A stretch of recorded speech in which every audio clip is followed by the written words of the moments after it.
Exam hall checklist for June 2025 exams. तो अब finally वो दिन आ चुका है जिसके लिए आप 3, 4, 5, 6, 7, 8 महीने से मेहनत कर रहे थे, इतना हार्डवर्क किया, इतना सेक्रीफाइसेस किया है।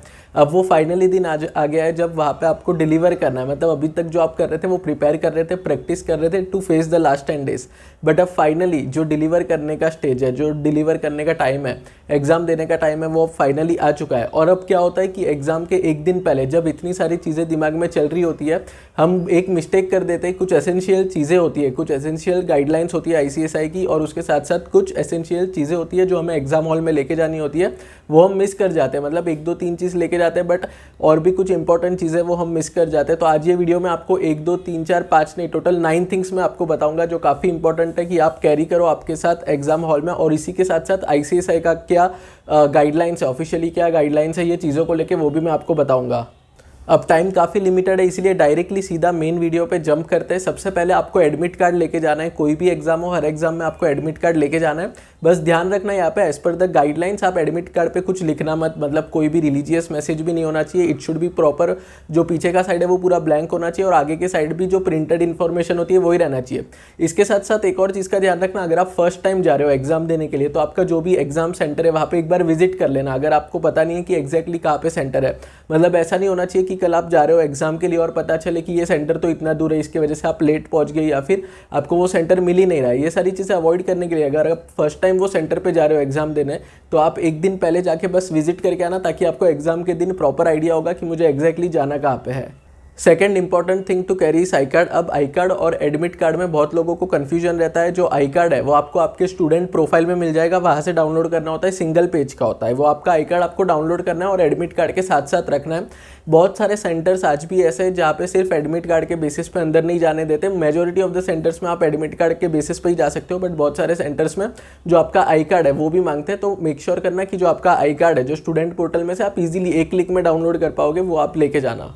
थर्ड इंपॉर्टेंट चीज़ जो आपको कैरी करना है वो है आइडेंटिटी कार्ड। अब ये कुछ भी हो सकता है, आधार कार्ड हो सकता है, पैन कार्ड हो सकता है, या कोई दूसरा आइडेंटिटी कार्ड हो सकता है जिससे आपका आइडेंटिटी प्रूव हो जाए। अब मैं आपको पर्सनल एक्सपीरियंस बताता हूँ। सीएस फाउंडेशन का जो एग्जाम है उसमें हुआ क्या था कि जो मेरा फोटो है आई कार्ड में, एडमिट कार्ड में, वो काफ़ी पुराना था। तो जो एग्जामिनर था वहाँ पे, तो उसको कन्फ्यूजन था कि ये सेम पर्सन एग्जाम दे रहा है कि नहीं। उस सिचुएशन में मैंने तुरंत मेरा आई कार्ड, जो आइडेंटिटी कार्ड है, जो आधार कार्ड था, वो मेरे साथ में रखा था, तो वो बताया, तो सारी चीज़ें सॉल्व हो गई थी। तो ऐसा कोई सिचुएशन ना हो, एक्सेप्शनल चीज़ों में ये अपने पास आइडेंटिटी कार्ड रखना बहुत ज़्यादा इंपॉर्टेंट होता है। तो आप कोई भी एक आइडेंटिटी कार्ड, जैसे आधार कार्ड हो गया, पैन कार्ड हो गया, वो आपके साथ रखना, ताकि अगर कोई भी प्रॉब्लम हो तो आपका आइडेंटिटी भी प्रूव हो सके और आपको ईजिली वहाँ पे एक्सेस मिल जाए जो आपका एग्जाम सेंटर है उसमें। फोर्थ इंपॉर्टेंट चीज़, आपको आपका वाटर बॉटल कैरी करना है, क्योंकि बाहर इतना ज़्यादा धूप है और आपका टाइमिंग्स भी ऐसा है कि जब आप घर आओगे तब आपको बहुत ज़्यादा ट्रबल होगा धूप की वजह से। इसके वजह से वाटर बॉटल कैरी करना। बहुत सारे सेंटर्स में, आई थिंक हर सेंटर में आपको पानी मिल जाता है, बट वी नेवर नो कि वहाँ का पानी कैसा है, हाइजीन कैसा है। तो आप आपका खुद का बॉटल कैरी करना, और जो आपकी बॉटल है वो सिंपल होनी चाहिए, मतलब कोई फैंसी नहीं होनी चाहिए जिसमें आप दूसरी चीज़ें भी रख सको, वरना वो अलाउ नहीं होगा। तो आपको प्लेन ट्रांसपेरेंट वाटर बॉटल भी कैरी करना है। फिफ्थ और सबसे इंपॉर्टेंट चीज़ है आपका वॉच। आपको कंटिन्यूसली, क्योंकि ये प्रोफेशनल एग्जाम है, ऐसा नहीं होना चाहिए कि आपका पेपर छूट जाए, अब भावनाओं में बह के एक ही आंसर में पूरा सब कंटेंट लिख के आ रहे हो, ऐसा ना हो। इसके लिए बहुत इंपॉर्टेंट है कि आप वॉच साथ में कैरी कर रहे हो। वॉच होगा तो आपको पता होगा कि मैं ट्रैक पे चल रहा हूँ, मतलब 3 घंटे में आपका पेपर कंप्लीट होना चाहिए, 15 मिनट का रीडिंग टाइम है। तो वो कब आप इंश्योर कर पाओगे, जब आपके पास वॉच है। अब वॉच में स्पेशली ध्यान रखना, बहुत सारे स्टूडेंट्स जो स्मार्ट वॉच है वो कैरी करते हैं, वो आपको अलाउड नहीं है एग्जाम हॉल में लेके जाना। अगर आपने पहना होगा तो वो निकाल देंगे वो लोग।